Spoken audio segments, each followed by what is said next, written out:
মানে আমার এলাকার হওয়ায় অনেকেই অবাক হচ্ছেন যে হুজুরও নেত্রকোনার, বক্তাও নেত্রকোনার, হাফেজ সাহেব সব নেত্রকোনার।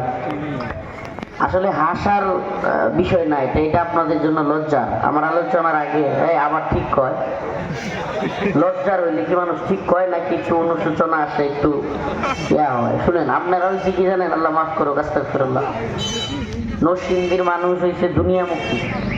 টিয়া কামাইন লাগবো, বেশি বেশি করে বাড়ি গাড়ি এইটা করুন লাগবো, পোলাবান বিদেশে বানান লাগবো। এটা হইলো আপনার প্ল্যানিং।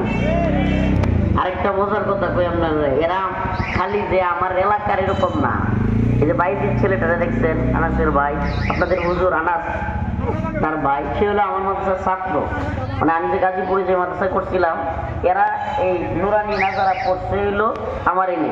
আরো আছে আপনার এনে, আপনাদের মাদ্রাসায় আরো আছে যেগুলো আমার মাদ্রাসায় পড়তো গাজীপুরে। পরে তো আমার